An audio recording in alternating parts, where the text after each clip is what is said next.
Chapter 13. Why Fear the One Thing? That evening, alone in his own room, Kumalo sat and thought. Yes, it was true what Msimango had said. Why fear the one thing in a great city where there were thousands and thousands of people? His son had got into trouble in the great city, where so many others had got into trouble. But that he should kill a man, a white man, there was nothing that he could remember. Nothing at all in all the years when his son was a boy that could make it possible for him to do such a terrible thing. Perhaps when his son and the girl were married, they would go back with him to Ndotsheni, and then he could try to rebuild what had been broken. Yes, Msimango was right. It was the not knowing that made him fear this one thing in a great city where there were thousands and thousands of people. Days later, just as Kumalo was about to call the small boy to play with him, he saw, with the fear catching at him suddenly with a physical pain, Msimango and the young white man coming into the house. "Good afternoon, Umfundisi. Is there a place where we can talk?" asked the young man. "Come to my room," he said, hardly trusting to his voice. In the room, he shut the door and stood, not looking at them. "I have heard what you fear," said the young man. "It is true." And Kumalo could not look at them. He sat down in his chair and fixed his eyes upon the floor. What does one say now? "They will say we let him out too soon," said the young man at last. The other two were not reformatory boys, but it was he who fired the shot. "My friend," said Msimango, in as ordinary a voice as he could find, "one of the two others is the son of your brother. Do you wish to come to the prison, Umfundisi? I have arranged it for you."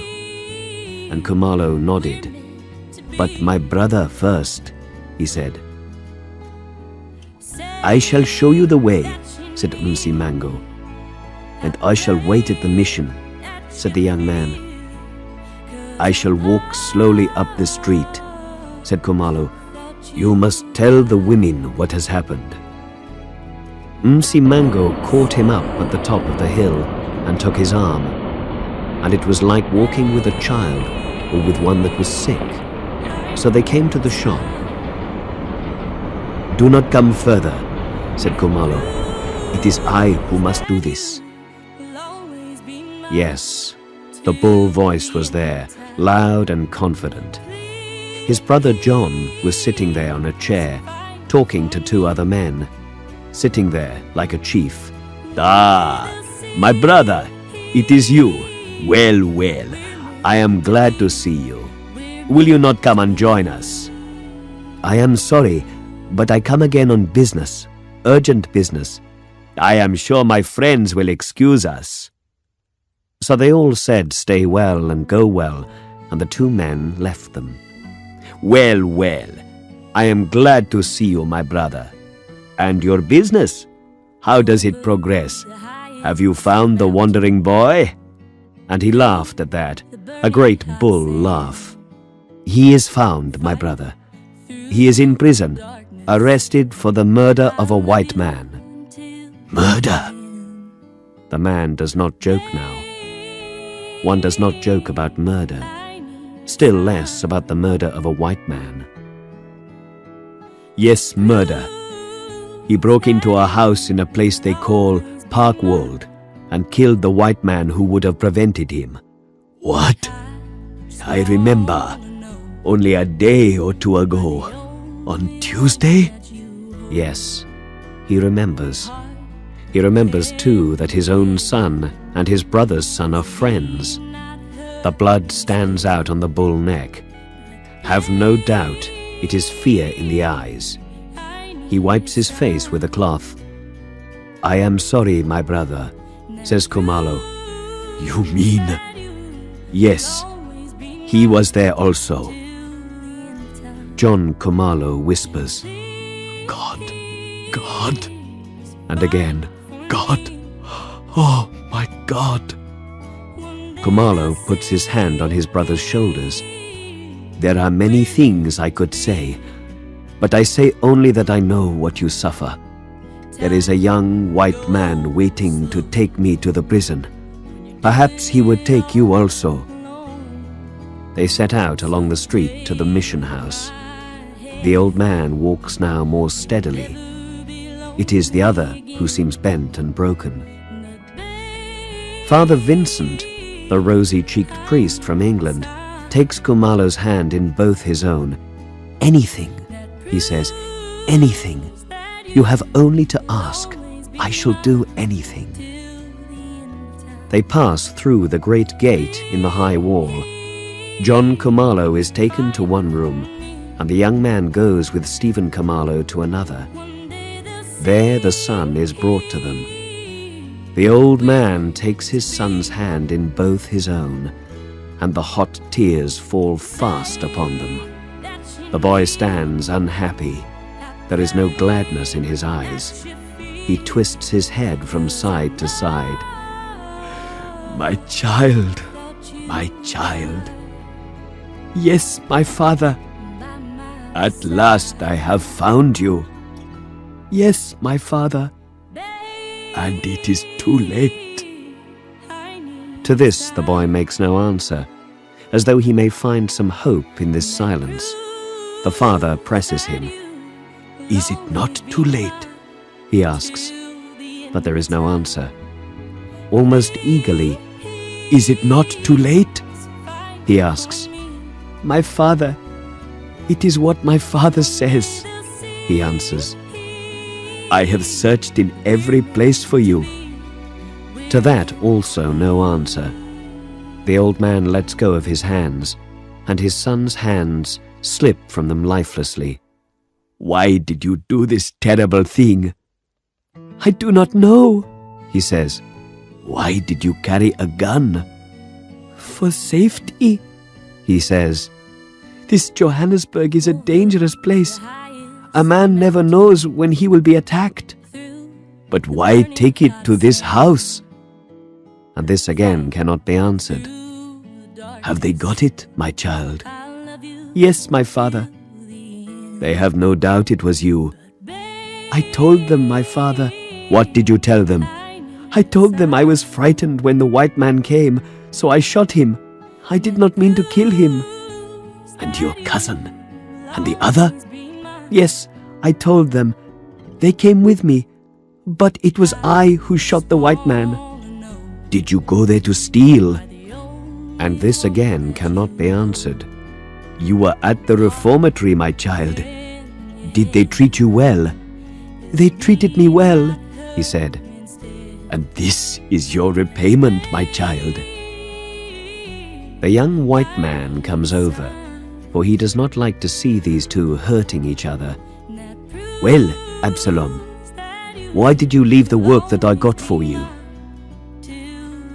And you, young man, can get no answer. There are no answers to these things. And your girl, the one we let you go to, the girl who you worried over, so that we took pity on you. Absalom cries. Who knows if he cries for the girl he has left, or does he cry for himself? Answer me one thing, my child, says Kumalo. You wrote nothing, sent no message. You went with bad people. You stole and broke in, but why? The boy seizes upon the word that is given him. It was bad people, he says. That is no answer, says Kumalo, but he knows he will get no other this way. The young white man comes to them again. Do you still wish to marry the girl? He asks. Yes, sir. I shall see what I can do, says the young man. I think it is time for us to go. May we come again? Yes, you may come again. We shall ask about it at the gate. Stay well, my child. Go well, my father. They go, and outside the gate they meet John Kumalo. He is feeling better, the big man. Well, well, he says, we must go at once and see a lawyer. A lawyer, my brother? For what should we spend such money? The story is plain. There cannot be doubt about it. What is the story? Asks John Kumalo. The story? These 3 lads went to a house that they thought was empty. They struck down the servant. The white man heard the noise, and he came to see. And then, my son, mine, not yours, shot at him. He was afraid, he says. Well, well, says John Kumalo, that is a story. And he told you this in front of the others? Why not, if it is the truth? John Kumalo seems happier. Perhaps you do not need a lawyer, he said. If he shot the white man, there is nothing more to be said. Will you have a lawyer then? John Kumalo smiles at his brother. Perhaps I shall need a lawyer, he says.